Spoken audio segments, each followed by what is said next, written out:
tanks. Is that the best they can throw at us? Yeah, but I've only got one shot left. Greet them, I will. General, you don't plan to take that whole column by yourself. Have you three, I do. Outnumbered, are they? Know the time to help me, you will.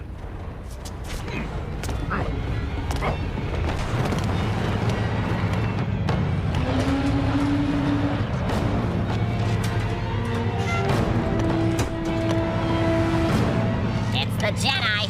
Block his escape. Prepare to fire.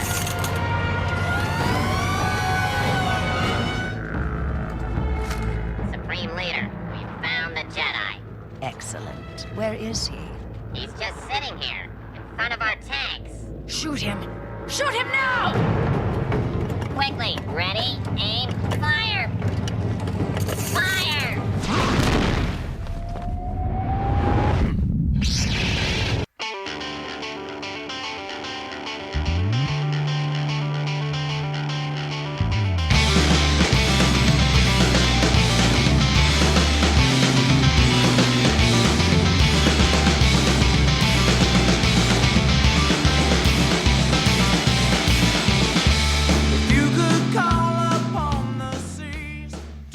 Oh, ho, ho, ho. Greetings, Bucketheads.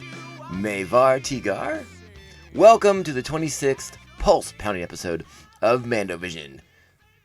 Our guy Tom, and thank you so much for checking out this small independent Star Wars podcast. Remember, the best way to reach out to this podcast is via social media. We are at Mando_Vision on Twitter and Instagram. Make sure you are liking, subscribing, sharing the show with all the Mandalorians in your covert.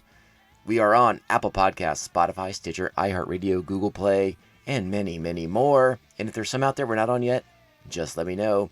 If you are interested or so inclined, and you're on Apple Podcast, make sure you're giving us those sweet, sweet, sweet 5-star reviews. They are the key to unlocking the mystical algorithm that is Apple Podcasts and their recommendations and how the show pops up in people's feeds and suggests it to others. So 5-star reviews are a big help. Thank you so much in advance for taking the time to dole those out for us.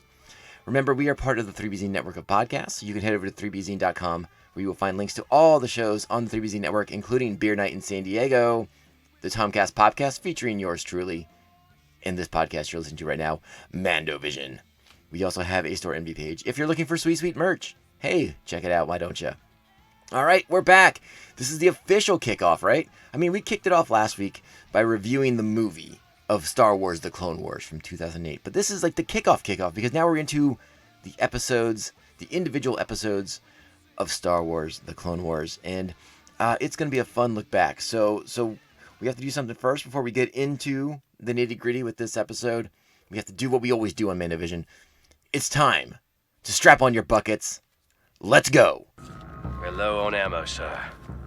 Only 2 grenades and 1 rocket for the launcher. Against a battalion. Forget it. We've lost. So certain of defeat, are you? With respect, General, maybe you should go on. Let us slow him down.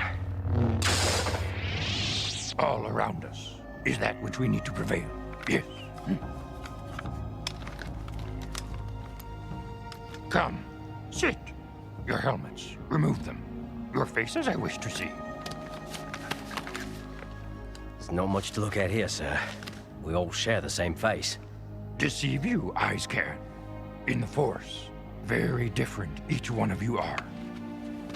Reese, always focused on the enemy, are you? For inspiration, look to yourself and those beside you. Jack, concerned about weapons you are. Weapons do not win battles. Your mind, powerful it is. Outthink the droids, you can. Thyre, rush not into fights. Long is the war. Only by surviving it will you prevail. Yes. Clones you may be, but the Force resides in all life forms. Use it you can to quiet your mind. All right, so here we are. We're kicking things off with the debut episode of Star Wars: The Clone Wars. Remember, this show debuted back in 2008 actually October 3rd, 2008, back on the Cartoon Network. And that's where the show first got its start. This is Season 1, Episode 1, titled Ambush, directed by Dave Bullock, written by Stephen Melching, who you may remember was one of the writers for the Star Wars The Clone Wars movie. The supervising director is Dave Filoni, and the story editor is Henry Gilroy. More names that we all know from Star Wars lore, especially from Star Wars The Clone Wars. So let's start with the Jedi fortune cookie that opens this episode. Great leaders inspire greatness in others. Hey, pretty straightforward right there, and that's a really nice. I think if you don't know, we're talking about Yoda. You're gonna find out real quick. We're talking about Yoda, and that's our character, our point of view character that we're following this episode, and it's a lot of fun. Before I kind of get into the episode, though, I don't know if this is something I got into much last week when we did the Clone Wars movies, but I kind of wanted to wax nostalgic for a moment if I could, and you know, I was very young the first time I saw Star Wars Episode 4. It was the 80s. I'm pretty sure I watched it on a VHS somewhere, either at home or possibly at a neighbor's house. It could be a little fuzzy on the details, but I remember being completely transfixed. And one of the great parts about the Star Wars galaxy in general is sort of like that lived in feeling, that sort of a lot of things have gone on. Like, this galaxy has existed for a long time. Events have happened before this movie's taken place that are important, and you're interested in them because you're like, wait, how did these characters get from here to here to here to here? You step into a story and you understand you're part of mythology already, and so much has gone on before it, and you kind of want to know about it. So the first time that Obi-Wan Kenobi mentions the Clone Wars, I mean, how intrigued were you? I mean, for me, that was like one of those things like, Clone Wars, what's that? What's the Clone Wars? I don't even think I knew what a clone was at the time. It just was like this crazy word I had never heard before, and it had war after it, so I wanted to know more. And obviously, Obi-Wan tells a little bit about it, how he was part of it, how Luke's father was part of it, and it's one of those moments that instantly captures the imagination. It captures the mind, gets your brain firing on all cylinders. Especially if you have a young, fertile imagination, like I'd like to believe that I think I did. Because I spun all sorts of ideas of what the Clone Wars was, and then we later on down the road we would get like some hints as to what the Clone Wars was, and it turned out to be that much of the material that came from the Star Wars the role playing games, and even those first Timothy Zahn novels that introduced Thrawn, and they would allude to certain past events of the Clone Wars. Turned out to be pretty different, pretty wrong, I guess, from what we were presented in the prequels when George Lucas stepped in and was like, no, this is what the Clone Wars are. And I mean, I think at one point it was even I want to say it was from the role playing game, but I want to say it was the Clone Wars were a battle between the Jedi and the Mandalorians, and like how cool was that? Because by that point, Boba Fett had a fervent fan base, and so the idea of a bunch of dudes dressed up like Boba Fett, dudes and ladies, I should say, let's not be that person, but a bunch of Mandalorians versus a bunch of Jedi just sounded so cool and so much fun, and I think we were all a little surprised by what the Clone Wars turned out to be. But as I said last week on the show, the Clone Wars itself, this period between episodes 2 and episodes 3, such fun ground to play with, such fun area to explore, to plumb the depths of our characters, of our known characters like Obi-Wan Kenobi and Anakin Skywalker, and our new characters like Ahsoka Tano and the clones themselves. One of my favorite aspects of this series is the depth, the way that it shows the clones have personality. Like, you hear clones and you're sort of automatic brains is like, oh, they're just copies of Jango Fett, and they are not.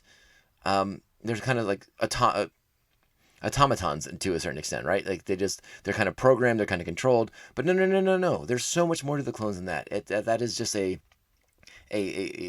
false generalization of the clones. They are unique individuals. Yes, they all look the same, but their experiences, their what they've had to go through, their trials and tribulations, and all that has shaped each clone in a different way, and they've all reacted to things differently and processed things differently. So they're fascinating characters for Star Wars, And I love this show does a really great job so many times exploring that diversity amongst the clones. And one of the reasons why I let that clip kind of run long with Yoda, kind of maybe for the first time for some people in the audience, showing how different clones are and how they read differently to a Jedi in the Force as well. Because you remember, the Jedi and the clones, it's they have a relationship based on battlefield rank. Jedi are generals, they're the soldiers, but remember the Jedi are so much more than that. The Jedi have been forced to become generals,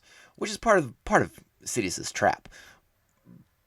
But you remember, they're not Jedi are not militant. They are supposed to be more of the warrior monk aspect, and Yoda embodies that better than anyone.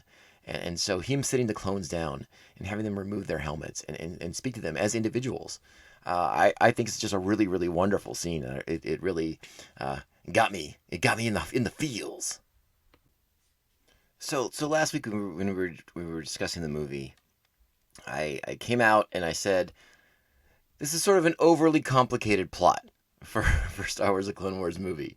As far as things go for Season 1, Episode 1 of The Ambush, very straightforward, very on point.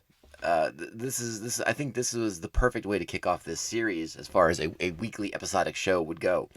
Our basic plot breakdown: Yoda leads 3 clone troopers against a droid army led by Ventress. That's kind of the bare bones basics of everything that's going on here. All right, now remember, our Jedi fortune cookie: great leaders inspire greatness in others. That was that clip I sort of played for you guys. Yoda. I mean, let's not blow it here. All right, let's just put it on the table right now. This is a kick butt Yoda episode of Star Wars: The Clone Wars. If there's any doubt that Yoda is the Jedi Master, this is the episode you watch and you're like, yeah, that's why Yoda calls the shots, baby. Because Yoda knows what's up, and Yoda knows how to handle himself in any situation. He knows that the Force is his ally, and a powerful ally it is. So I really dug this episode. It's been about 5 or 6 years for me since I kind of have gone through and rewatched, especially these early episodes of Star Wars: The Clone Wars. And 5 or 6 years ago, I think I was a little bit harsher on them. And maybe I softened a little bit in my old age. I don't know what it is, or maybe I'm just appreciating them on a different level now. But these first few episodes that we're gonna go through, I like them a lot more than I remember liking them. And I think this one's pretty darn stellar. I mentioned how I thought Season 1. My recollections of Season 1 is that it's a bit of a bit of a trudge at certain points, and maybe we're gonna get there. Maybe it does slow down at some point. But I'm not there yet. I'm watching episodes. I'm trying to get a little bit ahead, and so far I'm having a really good time watching these shows. So maybe I misspoke. Maybe I spoke out of school, as they might say. But this first episode, again, Season 1, Episode 1, Ambush, is a blast. So Yoda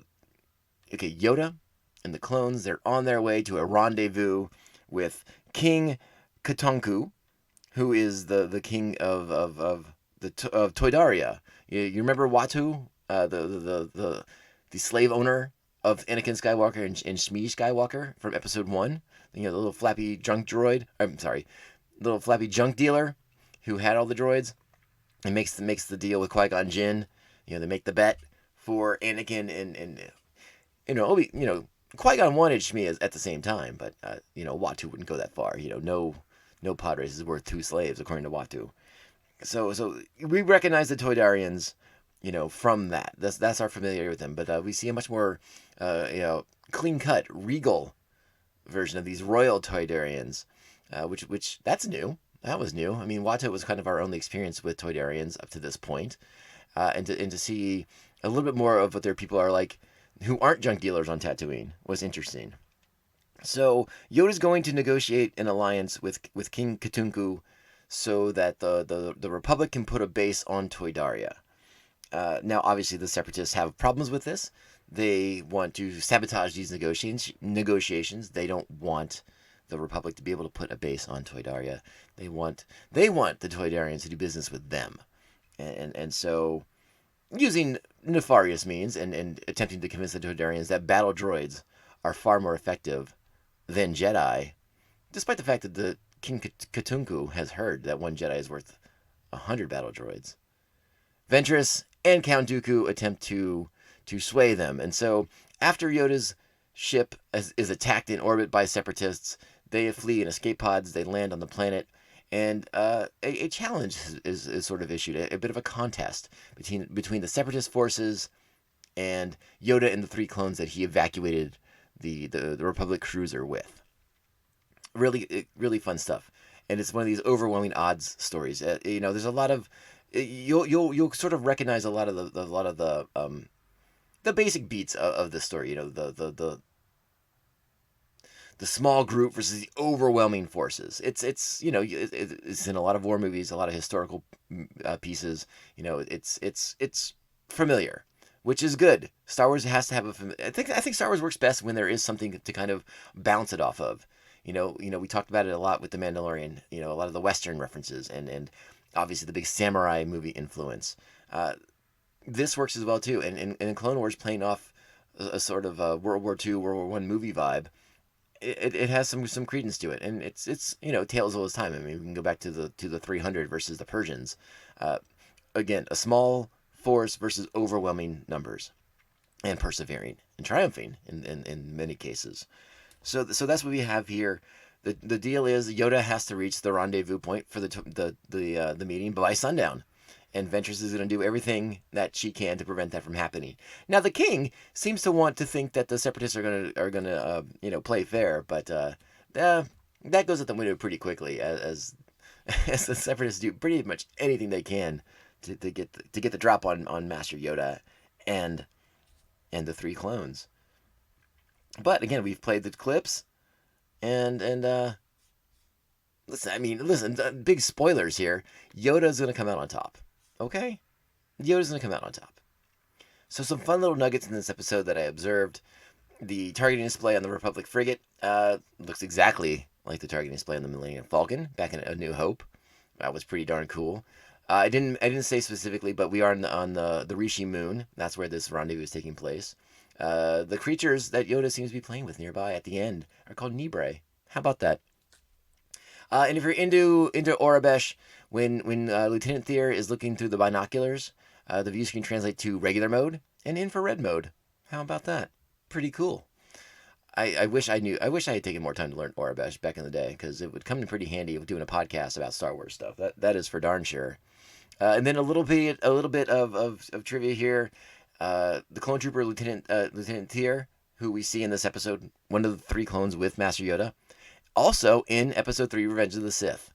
He is after Yoda and Sidious have their lightsaber fight, he is one of the clone troopers ordered to find the Jedi Master, and he later accompanies the Emperor to Mustafar. Pretty cool. So, again, this is going to be these certain episodes of this podcast are going to be very short because of the episodes of the Clone Wars. But I can't emphasize them enough how great of an episode. I really like this episode. It's a really fun Yoda episode. You get to see Yoda do all kinds of crazy battle moves, great action with the clones. I think the lightsaber battle here is top notch. I love seeing Yoda bounce around and just be the Jedi Master that we all know he is. So yes, unsurprisingly, Yoda makes it to the rendezvous. He attempts to, I don't know, like detain or arrest is the right word for Ventress, but she makes a distraction and tries to get away from and it makes her escape by throwing some rocks at Yoda. It's all in good fun though, right, Ventress? Live to fight another day, as the gutless ones usually do. And I'll tell you what, let's go ahead and play sort of like the climax of this episode. We'll go ahead and listen into it right here. You were right, Count Dooku. 1 Jedi is not worth 100 battle droids. More like 1,000. I'm sorry, but I will be joining the Republic. I urge you to reconsider, wise king. I promise you won't regret it. Your agent also promised me Yoda would get a fair fight. I will not deal with those who break their words. So be it. Perhaps our negotiations will be more fruitful with your successor. Ventress, kill him!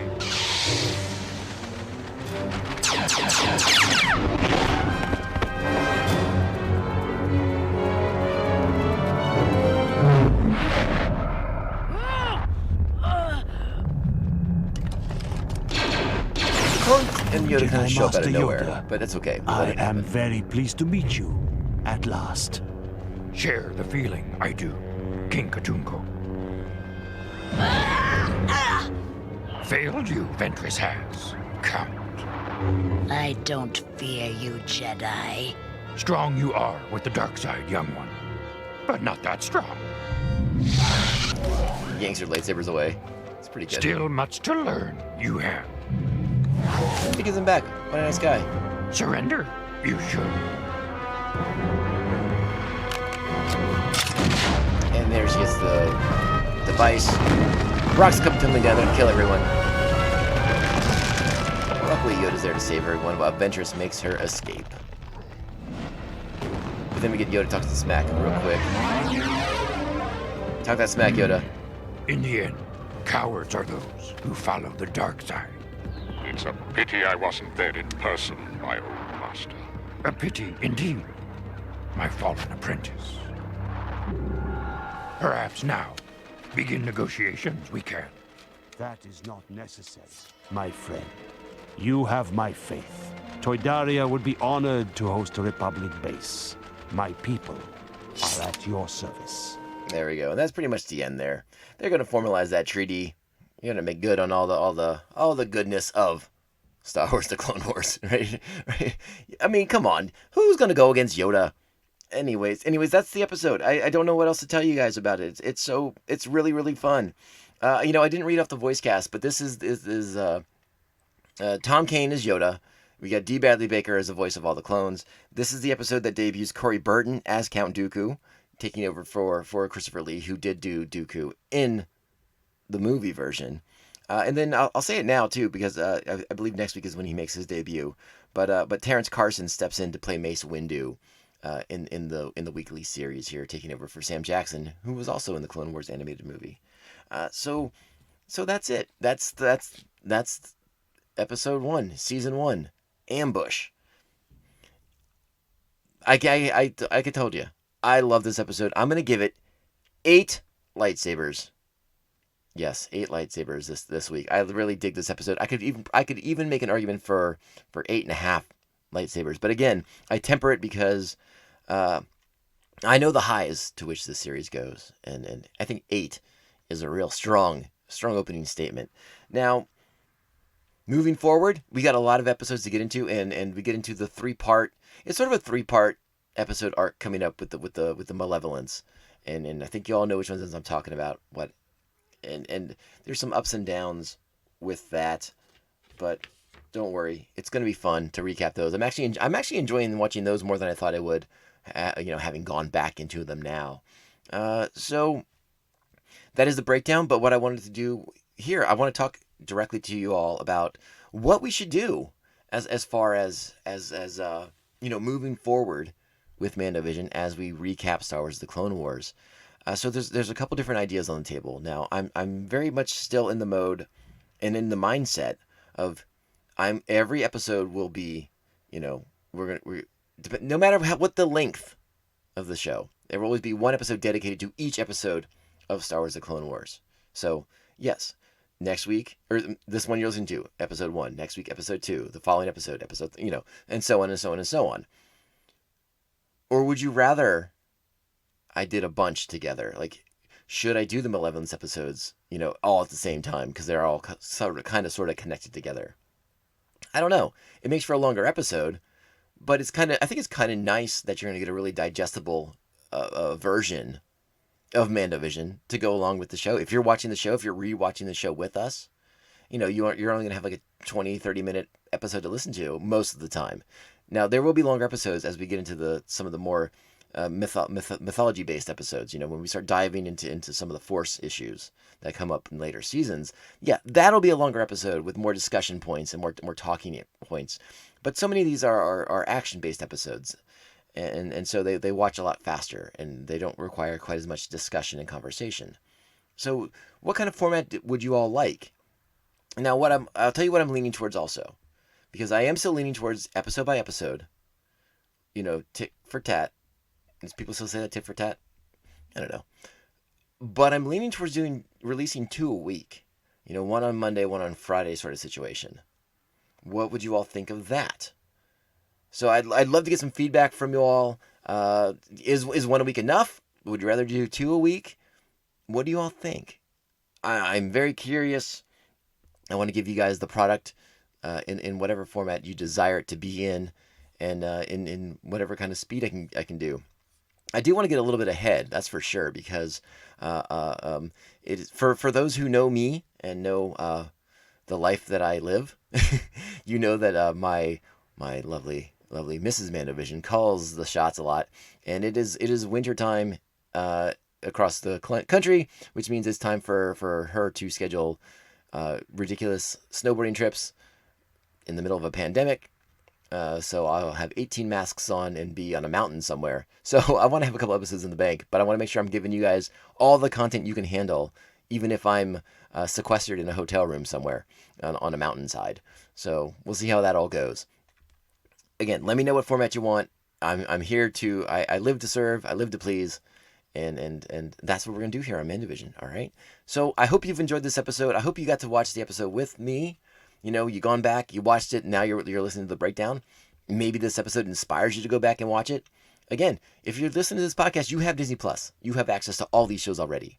Or if you're a big nerd like me and you're as old as I am, you probably bought these on Blu-ray or DVD the first time they came out. And so you actually have hard copies you could play if you wanted to as well. We'll talk about the ridiculous of how many copies of Star Wars I have on so many different formats. It's insane. We'll do that as a special episode one day too. Anyways, yeah, that's exciting stuff, right? Yeah. All right. Thank you all so much for listening to this episode. Again, we recap Season 1, Episode 1, Ambush. It debuted October 3rd, 2008. Where were you October 3rd, 2008? God dang, that was a long time ago. That's for sure. All right. Again, 8 lightsabers for this episode. I dug it. This is Yoda being just the kick-butt Jedi Master that he is. It's a lot of fun. Check it out. All right. And again, this may be the Clone Wars, but this podcast is still Mandovision. And even a Jedi Master as wise as Yoda knows, this is the way. This is the way. This is the way. This is the way.